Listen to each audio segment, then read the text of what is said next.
Estamos de volta, pessoal, para o nosso primeiro painel da noite, desde que é o terceiro dia do nosso Data Universe. Agora a gente vai conversar sobre as ontologias e gestão do conhecimento, como se complementam. Com ele, Fernando Zaidan, nosso professor aqui do GTI, que tem uma carreira de mais de 35 anos na TI, com experiência em Business Intelligence, BPM, gestão de conhecimento, estratégia da TI, arquitetura corporativa aplicados em consultorias e projetos de P&D.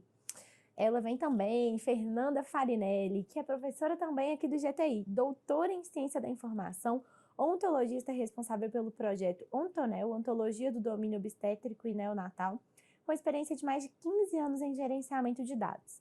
E Neilson Crepaldi, professor do GTI, desde 2015 vem atuando no setor de dados.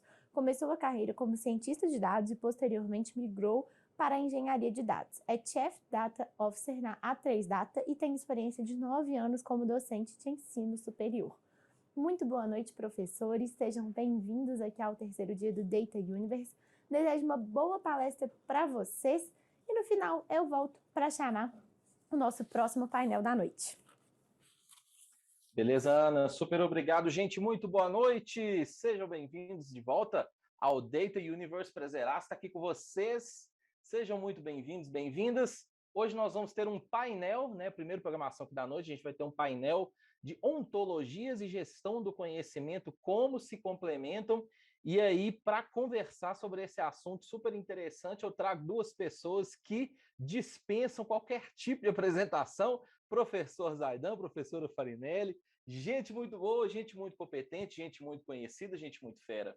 Então, pessoal, nosso cronograma, né, nosso plano de voo aqui vai funcionar mais ou menos assim. O professor Zaidan vai abrir, vai fazer uma apresentação inicial, né, de alguns minutos sobre gestão do conhecimento. A professora Fernanda vai seguir, fazendo também uma apresentação inicial sobre ontologias, e depois a gente vai abrir aqui a mesa para discussão, né? Então, eu queria convidar você que está aí na plateia já a colocar suas perguntas, seus comentários no chat ou no Q&A, à medida que os professores forem fazendo as suas apresentações, a gente vai compilando tudo aqui e no finalzinho a gente vai abrir a mesa, a gente vai discutir um pouquinho, né? E pensar um pouco em como essas duas áreas se complementam. Beleza? Professor Zaidan, muito boa noite. Grande Neilson. Ô, Neilson, vou te falar, viu? A competência aqui é demais, viu? É recíproca. Fernanda, boa noite, tudo bem? Boa noite, Fernanda, professora Fernanda. Boa noite, Neilson. Boa noite, Zaidan. Tudo bem? Muito bom. De novo, né? Nós estamos aí reunidos para falar sobre dados. Prazer imenso estar aqui com vocês, com essas duas feras também. A satisfação é toda minha também, gente, porque eu conheço a Fernanda já tem muitos anos. Nós fizemos doutorado numa mesma instituição, né? Fomos colegas e conheço também a competência dos professores que orientaram ela. Neilson é um recém-chegado no GTI, vamos colocar assim, mas já chegou chegando, então foi muito bom para a gente aqui, né? Então, pessoal, vou falar primeiro sobre a gestão do conhecimento, tá bem? Muito bom, vamos lá. Então, uma brevíssima introdução, né? O mundo está repleto de dados, mas dados precisam ter significado para serem transformados em informação. Estou sendo bem assim simples, tá, gente? Então, a informação é o dado com significado inserido no contexto. O conhecimento, que é o knowledge, é a informação interpretada. Então, até esse momento aí, dado, informação e conhecimento, nós temos inúmeros dissertações de mestrado, teses de doutorado, artigos científicos, áreas estudando isso. E aí vem, né, os complementos. Por exemplo, os insights, que são aqueles cliques que são dados, né? A sabedoria, que abarca tudo isso, e o que vem depois, né? A gente nem sabe o que vem depois, né, gente? Será que são as fake news? Também pode ser, né? Mas nós estamos aí num contexto da gestão do conhecimento. Então, pessoal, a gestão do conhecimento, ela tem tipos e modelos, também sendo bem breve. O conhecimento, basicamente, ele é formado por dois tipos, o tácito e o explícito. O tácito é aquele conhecimento subjetivo, é o conhecimento que está na nossa mente, que as pessoas adquirem através do aprendizado, do know-how, dos estudos, das experiências, tá certo? Então, está na mente das pessoas, esse conhecimento tácito.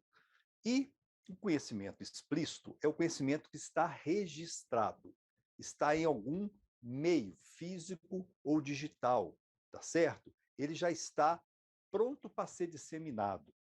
Existem outros tipos de conhecimento, mas nós não vamos entrar aqui, que é o conhecimento, por exemplo, implícito, tá certo? E outros tipos. Mas, entendendo o tácito, o explícito já está excelente. E os modelos de gestão do conhecimento foram modelos que, ao longo dos anos, foram apresentados e que, praticamente, eles tentam transformar o conhecimento tácito em explícito, ou seja, fazer essa passagem também do tácito para o tácito, do explícito para o explícito e do explícito para o tácito. Então foram os japoneses que começaram esses estudos, depois o Ocidente pegou, tá certo? Para poder as organizações tenham potencializarem os conhecimentos de dentro dela, elas sabendo como fazer essa transformação. Então, tem inúmeros modelos, tá? Inúmeros modelos, e a gente que estuda a gestão do conhecimento, a gente utiliza esses modelos aí para prosseguir os nossos estudos. Então, a gestão do conhecimento surge aí nos anos 70 e 80. Primeiro surgiu a gestão da informação. E a diferença da gestão da informação com a gestão do conhecimento, muito brevemente, é que a gestão da informação não lida com conhecimento tácito. A gestão da informação só lida com a informação e com dados, dados e informação e conhecimento explícito, que já é, né, muitos autores falam que o conhecimento explícito é a própria informação, tá bem? Uma outra área que a gente estuda muito é a retenção do conhecimento, ou seja, como fazer para as organizações permanecerem com os conhecimentos dos colaboradores. Não permitir que os colaboradores deixem o conhecimento se perder na saída deles, de uma outra forma qualquer. Então, a retenção vai possibilitar que o conhecimento fique dentro da organização. E as ferramentas são muito estudadas, né, gente? Mas eu costumo falar que ferramentas não é tudo. Eu tenho até um artigo escrito sobre isso. Ferramentas não é tudo. Ou seja, os processos têm que ser pensados, os modelos têm que ser pensados, tá? E aí, pessoal, eu recentemente, estudando muito essa área, tá? Eu criei um Canvas para gestão do conhecimento, que é o KM Canvas, tá? Então, o KM Canvas foi uma concepção que eu fiz dentro de um projeto de P&D. Vocês estão vendo ele aí. É um Canvas dividido em 4 áreas: cenário, estruturação, retenção e disseminação. 13 blocos. E, pessoal, eu senti essa necessidade. Ou seja, tem muito modelo, como eu falei, tem muito framework, que são estruturas, né? Mas esse ano, pesquisando, essa concepção eu fiz esse ano, tá, gente?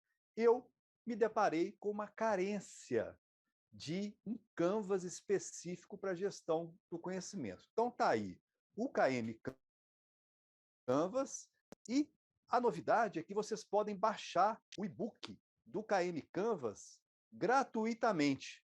Vocês podem baixar, eu estou liberando esse e-book sem necessidade de colocar e-mails, aquelas coisas todas, nesse site aí, ó, kmcanvas.com.br.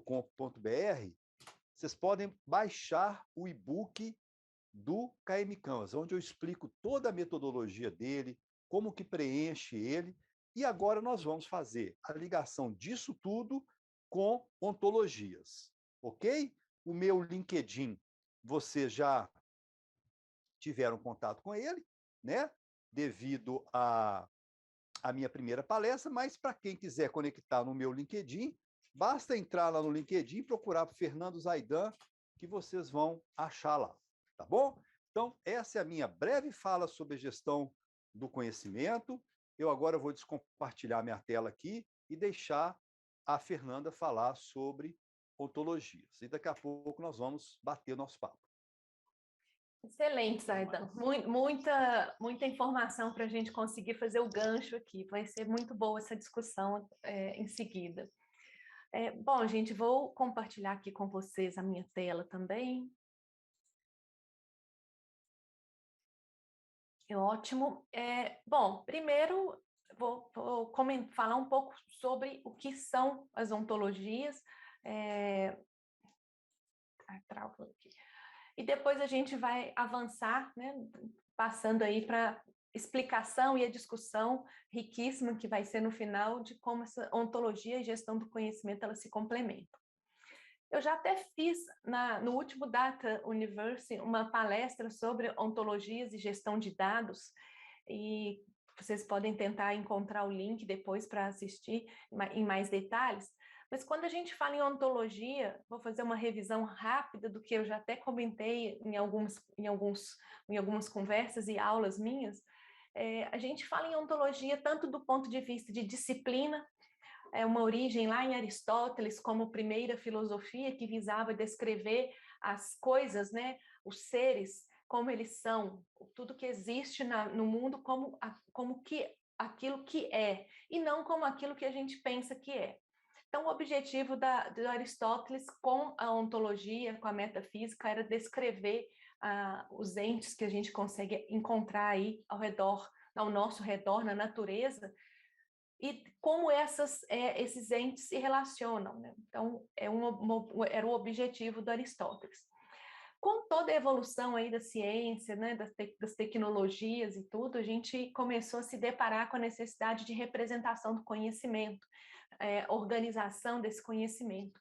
E aí resgatou-se esse conceito de ontologias lá de Aristóteles para trabalhar as ontologias como sistemas de organização do conhecimento, como artefato de informação. Então, a ontologia que a gente vai trabalhar aqui com esse link na gestão do conhecimento são as ontologias como artefatos de informação. Então, nesse sentido, são artefatos, né, são diagramas e modelos que visam descrever, representar algum domínio de conhecimento. Então, o foco das ontologias não é descrever qualquer coisa, mas sim conhecimentos e domínios que existem ao nosso redor.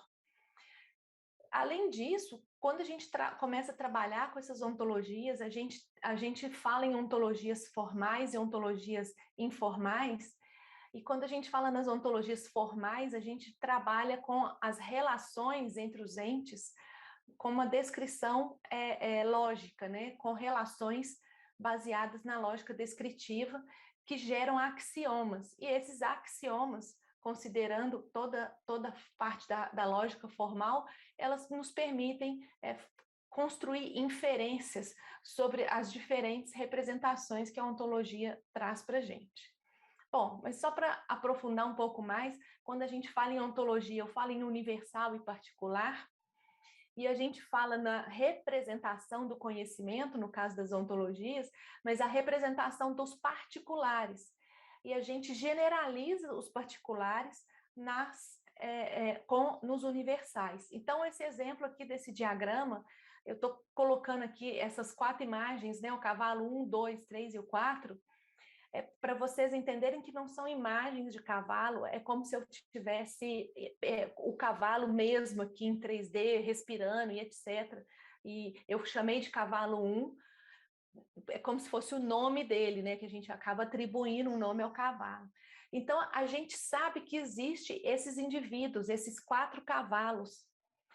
Esses cavalos são os particulares, e como eles existem, como a gente consegue perceber, e que esses cavalos possuem as mesmas características, inclusive são classificados no reino animal como cavalo, a gente pode inferir que existe um tipo ou um universal que é o cavalo. Então, o cavalo 1 é um tipo, né, é um subtipo de cavalo. Então, a gente fala em universal e particular para entender que uma coisa é a classe que está representada, o ente genérico que está representado na ontologia, e outra coisa é o indivíduo, ou particular, ou a instância daquele universal. Então, as ontologias trabalham com esse conceito, e a gente fala em ontologias não no caso do não realismo e do realismo. Falar em não realismo, eu vou, por exemplo, pegar esses animais aqui, né? Um dinossauro, uma baleia, um cavalo, um unicórnio e um dragão, e vou classificar, eu vou atribuir a todos esses indivíduos, a esses particulares, que eles são do tipo ou do universal animal. Então, o dinossauro é um animal, a baleia é um animal, esse cavalo ele é um animal, esse unicórnio ele é um animal e o dragão também é um animal. Isso é do ponto de vista não realista. Então, tem uma série de ontologias que seguem a filosofia não realista. Quando a gente fala do realismo, a gente teria um problema nessa classificação. Porque todo mundo sabe que existe uma baleia, todo mundo sabe que existe um cavalo, muita gente já deve ter visto aí baleias e cavalos, né?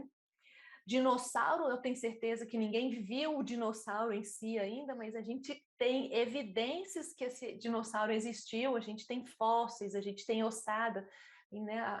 Tem toda uma área de estudo em torno dos dinossauros, mas eu aposto que ninguém nunca viu um dragão e ninguém nunca viu um unicórnio.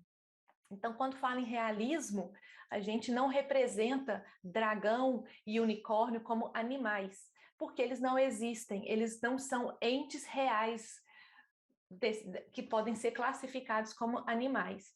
Mas eu posso, por exemplo, falar que um cavalo e um dragão é um animal fabuloso, né? São animais que são encontrados nas nossas fábulas, nas nossas histórias, coisas mitológicas, né? Inclusive, a classificação, definição no dicionário de unicórnio e de dragão começa com essa frase, animal fabuloso. Então, a gente não pode representar uma coisa que não é real como uma semelhante a algo que é real. Então, essa é uma ideia de diferenciar realismo de não realismo. Então, a ideia da gente trabalhar é sempre em cima dessas questões dos realistas, né? Então, eu tenho uma ideia de como que isso tudo se encaixa, e até falando aí em tipos de ontologias, né? A gente tem ontologias, que a gente fala de ontologias de alto nível, que são ontologias de domínio neutro, que eu classifico entes em geral. Existem objetos, existem processos, por exemplo, existem entidades. Então, em qualquer domínio de conhecimento, objeto e processo, eles são presentes. Então, a gente tem essa existência neutra. Eu não estou especificando nem o processo e nem o objeto. Mas a gente tem aí ontologias de domínio, a gente tem até níveis de ontologias distintas de domínio, temos ontologias de domínio de referência, ontologias de domínio de mais baixo nível. Então, quando a gente fala em domínio específico, por exemplo, uma pessoa e uma pintura, elas são todas duas subtipos de objeto. Temos que entender a característica do que a gente está falando de objeto. Objeto tem algo tridimensional, né, que tem suas fronteiras, então tem uma série de características. E eu falo que pintar é um processo. O ato de pintar, né, você está pintando alguma coisa, ele tem um início e um fim. Eu não fico pintando algo o tempo todo, mas a pintura, uma vez que essa pintura existe,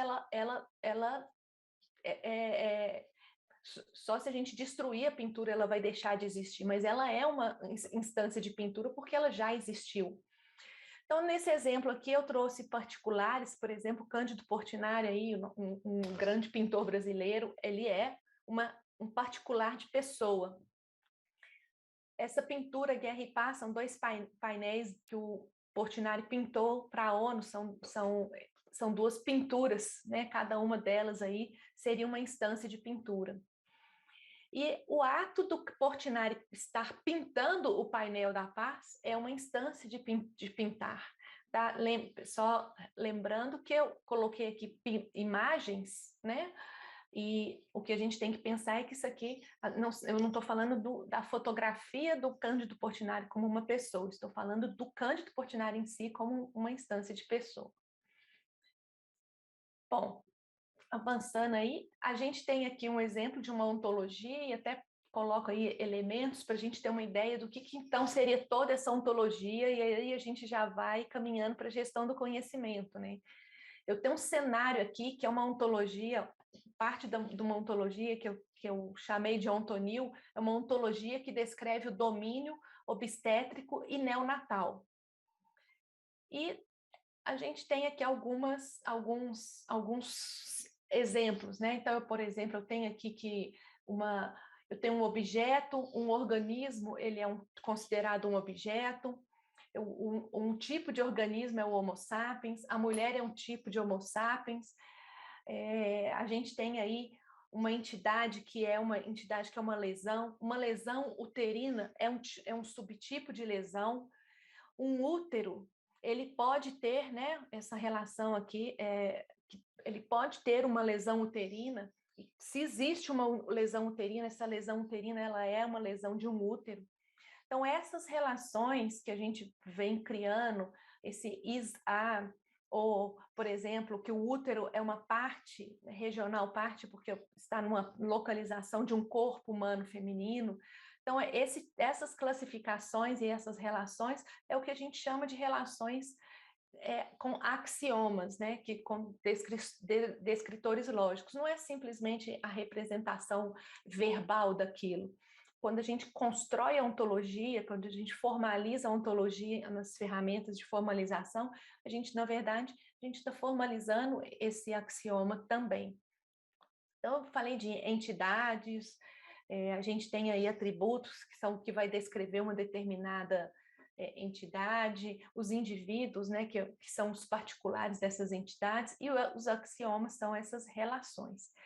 E da mesma forma que a gente tem a ideia lá do banco de dados, modelos de dados, a gente tem nesses relacionamentos a ideia da cardinalidade. Então, por exemplo, eu posso falar que um útero, ele sempre vai ser parte de um único corpo feminino. Eu ainda não ouvi dizer que existe transplante de útero, porque se começar a ter um transplante de útero, talvez isso aqui não vai mais ser válido, né? Essa cardinalidade. Agora, por exemplo, um útero, ele pode ter várias lesões uterinas, mas uma lesão específica, ela só vai ocorrer em um único útero. Eu posso ter o tipo de lesão uterina, mas se eu pego uma instância dessa lesão, é a lesão uterina específica que tem no corpo humano da paciente X. Então, a gente está falando de uma única ocorrência dessa lesão. Isso tudo é definido com esses axiomas, com essas descrições lógicas. Para avançar um tiquinho mais, não vamos falar em web semântica, aí o Zaidan é especialista na web semântica também. A gente tem aqui a ontologia, ela está presente em um dos níveis da arquitetura da web semântica, nos níveis semânticos. Então, a gente tem as ontologias fazendo parte aqui dessa arquitetura de referência trazida pelo Berners-Lee. Bom, e aí, né, já vamos aí começar a discutir um pouco, eu acho que aqui, Zaidan e Neilson, a gente já pode começar a falar um pouco sobre como que as ontologias e a gestão do conhecimento se complementam, né? Podemos ver as perguntas aí no chat também. Eu trouxe aqui uma sugestão de quatro pontos, né? Zaidan, você também, por favor, né? Essa aqui é a parte que a gente vai falar juntos. Tranquilo. Tá bom? Eu falo em representação do conhecimento, né? A ontologia, já mencionei, ela é um artefato de representação do conhecimento. A gente fala que é uma versão única da verdade, porque a ideia da ontologia é representação da essência do que a coisa, do que a gente está representando e não interpretações do que ela é. Então, eu defino pelo que ela é em si. Então, a semântica desses termos também, ela vai ser independente de tecnologia e de processos organizacionais. A parte tecnológica aqui é mais por minha conta. Então, por exemplo, eu não estou falando que uma ontologia vai ser implementada, por exemplo, num modelo orientado a objeto ou vai ser num modelo relacional. A gente não está falando nada disso. A gente está falando de ontologia como um modelo conceitual. Então, ela descreve o que é sem preocupar como nós vamos implementar aquilo ali depois, tá? E aí, vamos lá, Zaidan, complemente, por favor. Não, beleza. Neilson. Ótimo. Eu queria, Fernanda, pegar uma pergunta aqui que a Fabíola está colocando aqui, ó. Quais seriam os melhores modelos? Eu acho que está dentro desse número 1 aí. Quais seriam os melhores modelos, instrumentos de gestão do conhecimento para conseguir obter o conhecimento tácito dos especialistas para representar na ontologia?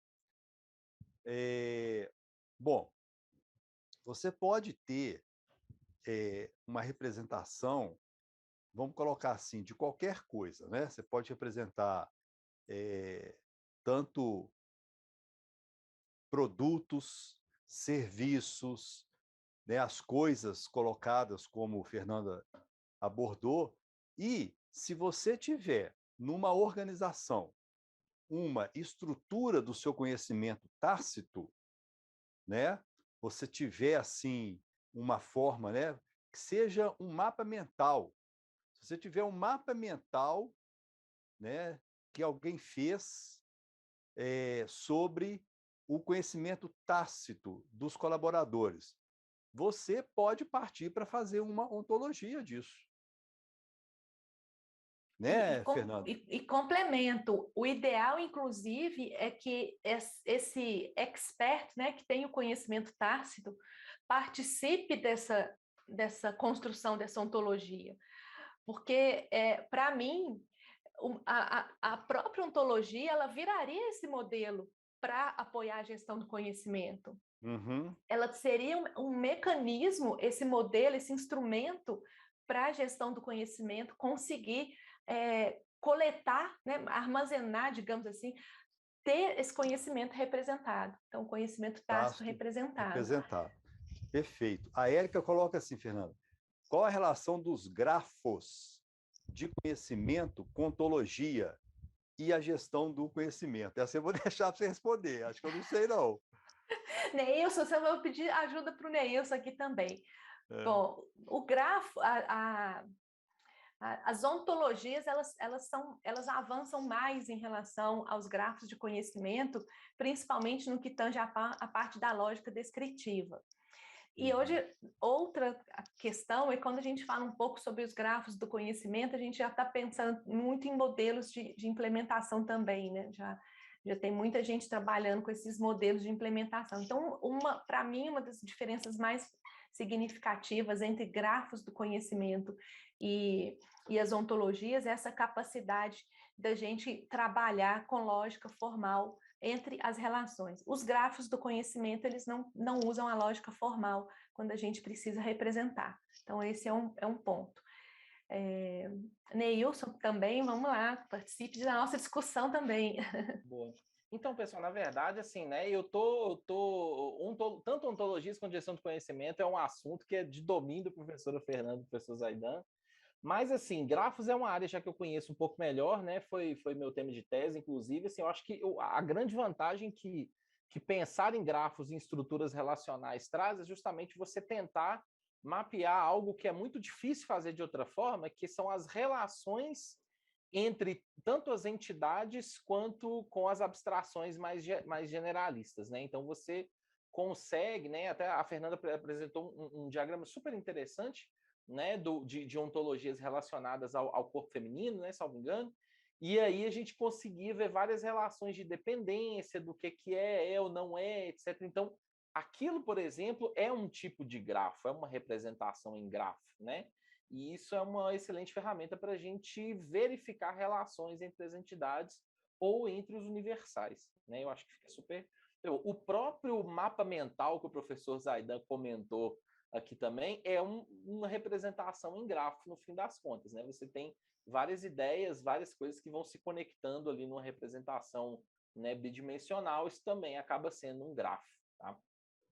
Sim. Gente, bacana demais. Eu queria fazer um comentário aqui, geral. É muito legal. Duas coisas que eu queria comentar com vocês. A primeira delas é o seguinte: a gente comentou um pouquinho sobre o conhecimento tácito, né? E aí, quando a gente traz um pouco para a realidade organizacional do dia a dia, assim, né? Quando a gente pensa em conhecimento explícito, conhecimento tácito, o conhecimento tácito é aquele que acontece no dia a dia, ele é produzido em fazendo, né? Nas interações entre as pessoas, no dia a dia, mas ele é extremamente difícil de ser documentado, de ser catalogado, até porque fazer isso transforma em conhecimento explícito, né? Então ele é um conhecimento que ele é difícil de ser construído e ele é fácil de se perder, né? Como a representação em ontologias e como o ferramental de gestão do conhecimento pode nos ajudar com processos ou com maneiras de trazer esse conhecimento para dentro da organização e compartilhar de uma maneira mais eficiente. Você está nos perguntando, Neilson? Também para vocês dois. Exatamente. Vamos lá, Zaidan. Repete aí, Neilson, a sua pergunta. Então, a representação em ontologias e as ferramentas de gestão do conhecimento, né, podem nos ajudar a trazer o conhecimento tácito, né, para dentro da organização, o seu compartilhamento, a sua disseminação de uma maneira mais eficiente, visto que o conhecimento tácito é um conhecimento difícil de ser construído e muito fácil de ser perdido, porque ele está ali, está nas interações entre as pessoas, está no dia a dia. Não é um conhecimento que está escrito, né, que está registrado, ele não está explicitado em lugar nenhum, né? Eu acho que a sua pergunta ela pode ser respondida tanto do conhecimento tácito quanto do explícito também, né? Por quê? Porque uma vez que você consiga representar o conhecimento organizacional, seja de uma forma do conhecimento tácito ou explícito, você vai conseguir uma estrutura, né, para guiar a sua implementação. Vou dar um exemplo prático aqui. Quer ver? Eu vou... descompartilha a sua tela aí, Fernando, só um minutinho, só para eu... Estou clicando aqui. Tá. Só para eu mostrar o que eu estou querendo falar, é o seguinte. Então, nós temos aqui o KM Canvas. Tá aqui, ó. O KM Canvas, ele representa tanto o conhecimento tácito quanto o explícito. Você tem aqui a espiral do conhecimento do Nonaka e do Takeuchi, que a gente mostra aqui.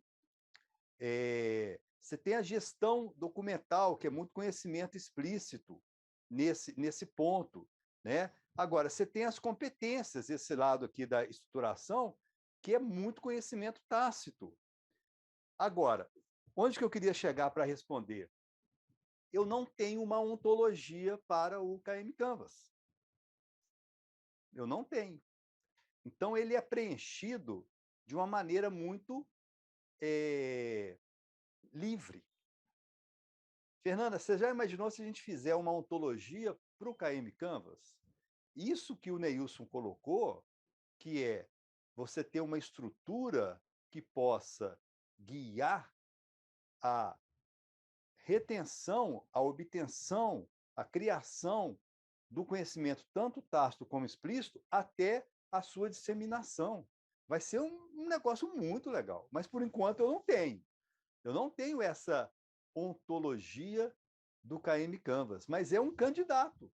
É um candidato. Eu tenho alguns alunos de mestrado já fazendo dissertações em cima do KM Canvas. Quem sabe algum dia alguém que se predispõe lá, né, faça uma ontologia para o KM Canvas. Vai ser sensacional. Eu acho que é mais ou menos por aí, sabe, Neilson? Com certeza. Bacana Até demais. complementando, né? Eu falando aí na espiral do conhecimento, né? Nos processos de internalização e externalização do conhecimento que a gente tem dentro da teoria, né? De construção de conhecimento em geral, as ontologias, elas são formas de externalização do conhecimento, né? Você consegue expressar, né? Quando a gente constrói uma ontologia, a gente está fazendo essa externalização de um conhecimento tácito que tem aí os experts.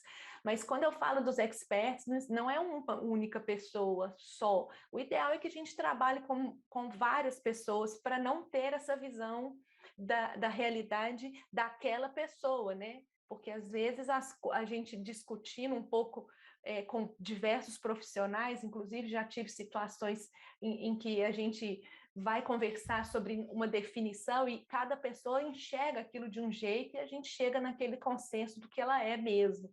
Então, a ideia da ontologia como um mecanismo de externalização do conhecimento tácito e como uma forma de internalização de conhecimento, porque quando a gente utiliza a ontologia, a gente também aprende com a ontologia e o computador aprende com a ontologia, né?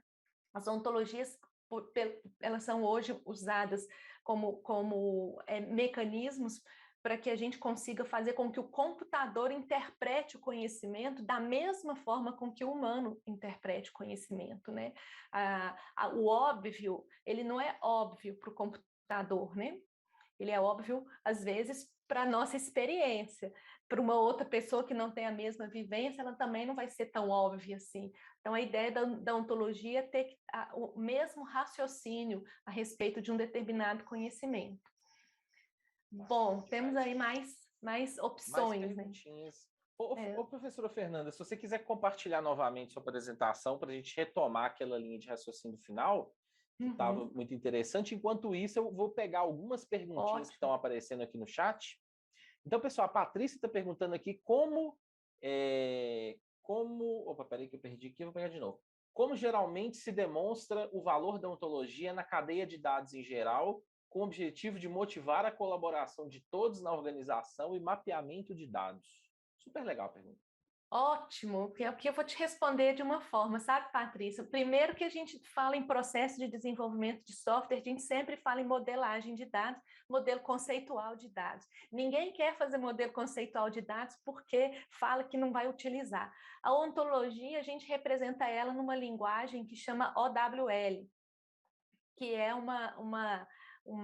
ela é baseada na linguagem XML. Então, você consegue não só representar um modelo de dados conceitual realmente, né, do que o dado é por si, do que aquele negócio, né? Porque quando a gente falou aí, você fala da cadeia de dados, quando a gente fala em ciência de dados, em business intelligence, muitos projetos de business intelligence lá nos tempos remotos não davam certo, porque os dados não eram representados da forma que eles deviam ser representados na origem, os dados tinham baixa qualidade, porque não eram compreendidos da mesma maneira. Então, quando a gente fala, por exemplo, eu já tive situações em que eu tinha pessoa, né, o papel de pessoa representado em 50, 60 tabelas diferentes, se a gente for parar para pensar, todo mundo é a pessoa, ela só desempenha papéis diferentes. Então, a gente pensar nesse ponto de vista, quando a gente chegava no BI, por que o Data Warehouse, por que os relatórios analíticos não funcionavam? Porque a gente não tinha modelado aquele dado da forma correta, pensando no conceito que ele era na Muito realidade. Legal, Fernando. Muito legal sua resposta, viu? Muito legal. Então, acho que é por aí, sabe? Primeiro, falar de dados, a gente tem que falar que o dado tem que ser de qualidade, senão a gente não chega em lugar nenhum. E as ontologias nos apoiam nisso, né? Pronto, temos aí mais uma pergunta, né? Tem mais duas perguntinhas aqui que eu vou colocar para vocês. A Mariana está perguntando aqui como você vê toda a discussão ao redor de gênero e pronome neutro, sem vocabulário comum, como podemos evitar ambiguidades ou falhas de interpretação e como isso pode afetar plataformas como Facebook, Twitter, que precisam monitorar bilhões de mensagens e evitar abusos dos usuários. Acha que isso tem a ver, tem impacto, professores? Eu posso pensar aqui na representação do ponto de vista do Charles Peirce, né, que fala do símbolo, né? Linguagem, né? A gente está falando aí de pronome neutro, pronome faz parte da linguagem, linguagem é um símbolo, é um símbolo que a gente utiliza para descrever, né? Você falando de pronome, você está querendo descrever uma pessoa, se referir a uma pessoa.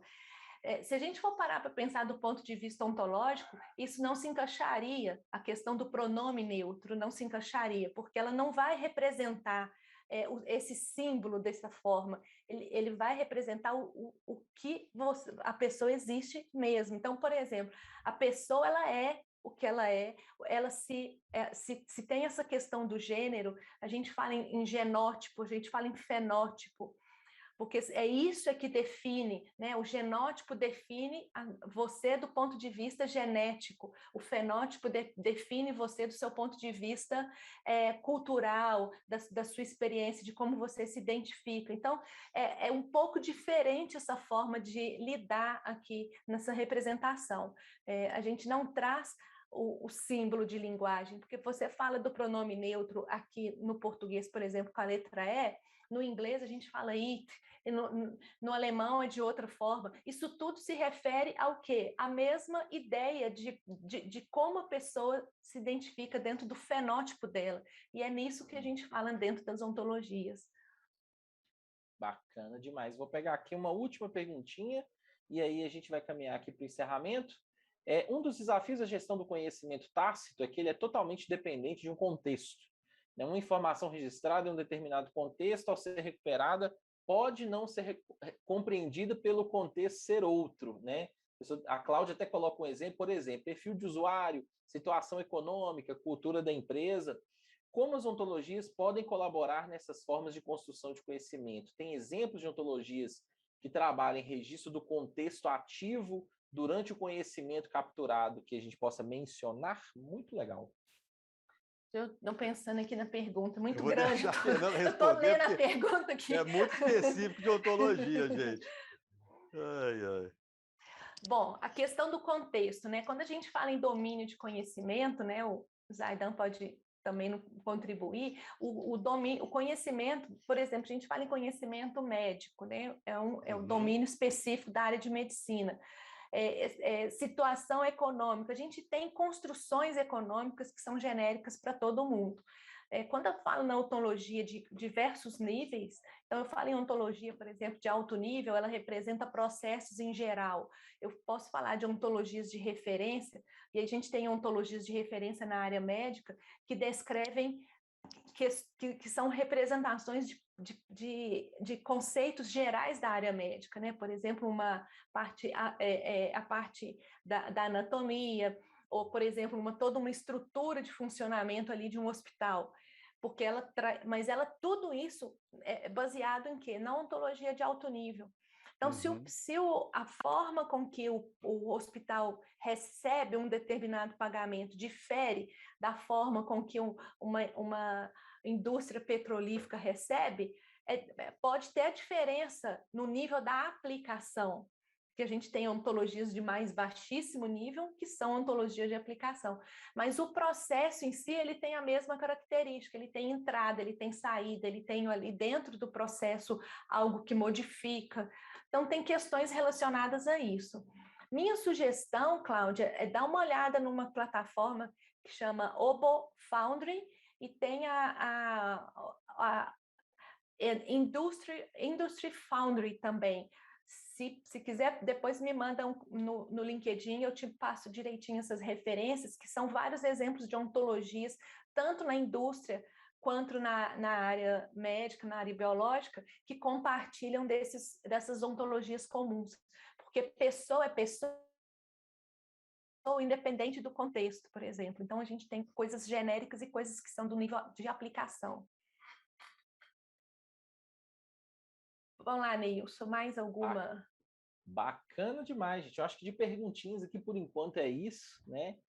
Beleza. Para finalizar, a gente pode retomar aqui os pontos sobre ontologias e gestão do conhecimento, que eu estou achando isso muito interessante.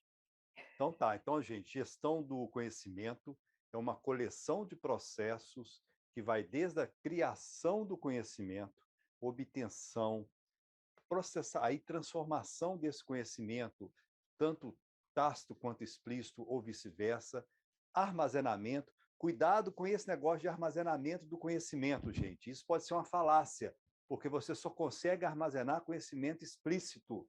Você não, quando se fala assim, eu tenho uma base de conhecimento. Cuidado. Talvez você tenha uma base de dados ou uma base de informação. Como é que você vai ter uma base de conhecimento tácito? Não tem jeito. Você tem que transformar ele em explícito, até a disseminação. Então, e aí a gente vem estudando isso aí para poder caminhar em mais assertividade da implantação da gestão do conhecimento. Fernanda? Na questão da gestão do conhecimento, concordo plenamente, viu, Zaidan? E até só aproveitando aqui o slide que a gente trouxe aqui, né? Até uma boa contribuição, a gente fala na gestão do conhecimento, eu tenho conhecimento armazenado, a gente tem conhecimento registrado. A gente fala aí, ó, quando eu vou lá para o Google e digito alguma coisa para buscar né, um artigo científico, o que a gente está fazendo? Recuperação da informação. Né? Ali existe todo um processo de gestão do conhecimento ali dentro que faz essa indexação, a classificação, né? Como que documentos se relacionam entre eles. Isso também a gente consegue utilizar as ontologias nesse sentido para fazer esse trabalho aí de recuperar o conhecimento que você mencionou de estar armazenado, né, entre aspas, que a gente não está armazenado, a gente tem dados, esses dados representam conhecimento, né, eles são conhecimento explicitado ali, transformado num livro, né, num determinado artigo. Eu acho Neilson, eu preciso dar aula, Neilson, eu preciso dar aula, Neilson. Perfeito, pessoal. Eu ia passar para você finalizar agora, Zaidan. Eu já finalizei, pessoal. Tem que dar aula aqui no GTI, gente. Tem que sair de uma sala e ir para outra. Pessoal, a agenda de professor é cheia, né? Vocês já viram. Pessoal, vamos encerrando por aqui. O professor Zaidan está dando aula em 5 minutos, né? Então, a gente vai encerrar aqui. Quero agradecer demais, professor Zaidan, professora Fernanda. Eu sou super suspeito para falar, porque eu tenho um carinho muito especial por esses dois. Obrigado a todos vocês. Nós também, viu, Ney? Pessoal. Você é craque. Fernando não precisa nem falar, gente. Mas não, você os dois é são craque demais, viu? Vocês que são craques, gente. Vocês que me dão o maior prazer de trabalhar com vocês aqui no IGTI. Top. Muito obrigado a todos vocês que estiveram com a gente nesse painel brilhante dos professores aí. Valeu demais. Fiquem com as próximas programações aí desse evento sensacional, que é o Data Universe. Ana Baccarini.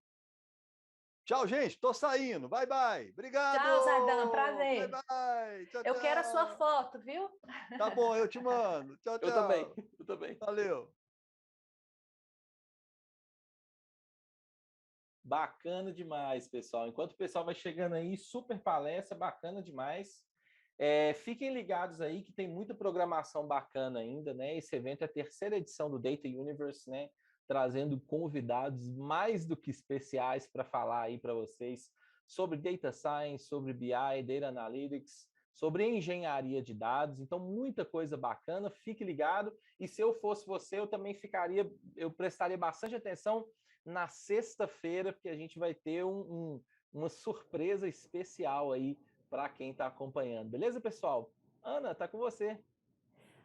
Muito obrigada, pessoal. Foi incrível a participação de vocês. O pessoal comentou demais aqui no chat e o pessoal tá querendo se conectar, né? Mandando LinkedIn, estabelecendo seu network. Então, eu agradeço muito a todos vocês 3. E agora, a gente vai para um breve intervalinho. Vou pedir para o Túlio rodar aqui para a gente o intervalo. E a gente vai chamar o nosso próximo speaker da noite. Vamos de intervalo e já eu volto.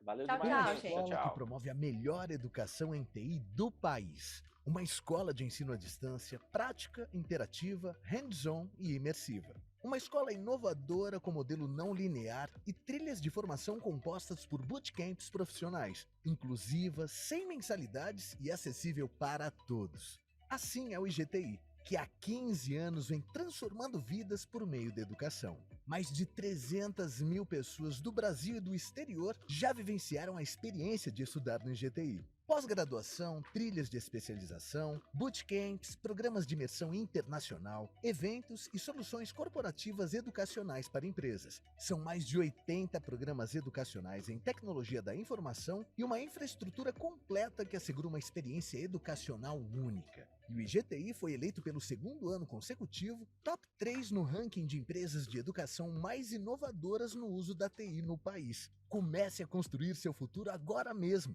Venha para o IGTI e surpreenda-se.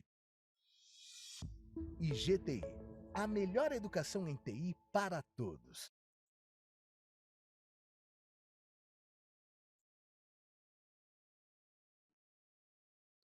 Que tal fazer uma pós-graduação baseada em um modelo educacional inovador, não linear, em que você economiza tempo e dinheiro? Os cursos de pós-graduação do IGTI oferecem para você estas e outras vantagens. As turmas são reduzidas para facilitar seu aprendizado e networking. E você tem à disposição um time de professores e tutores que são referência no mercado de trabalho. Tudo isso com muita interação e qualidade para você viver a melhor experiência. A pós-graduação é composta por 2 bootcamps mais um projeto aplicado, com duração de 8 meses. Se preferir, você pode fazer os bootcamps em momentos separados ou apenas o projeto aplicado, caso já tenha feito os bootcamps que integram a sua especialização. É a pós que cabe no seu bolso e no seu tempo. Garanta já sua vaga. São mais de 20 opções de pós-graduação em TI, todas chanceladas pelo MEC. IGTI, a melhor educação em TI para todos. Você conhece o programa de bootcamps do IGTI? São mais de 40 cursos de formação profissional em TI com todas as características que o mercado procura. Os bootcamps são de curta duração, intensivos e interativos, disruptivos, práticos e de altíssima qualidade. Uma oportunidade para você aprender com profissionais que são referência em suas áreas e turbinar seu networking. Você pode fazer um bootcamp ou optar pela trilha de especialização, modelo composto por 2 bootcamps que integram uma área específica da tecnologia, mais um projeto aplicado, uma formação completa para iniciantes e especialistas. E o melhor, sem mensalidades. Seu investimento é apenas a taxa de matrícula. Mais de 80 mil pessoas já experimentaram o modelo educacional do IGTI. Nossa grande motivação é saber que os bootcamps transformam a vida de milhares de alunos. Venha viver essa experiência também. Inscreva-se. IGTI, a melhor educação em TI para todos.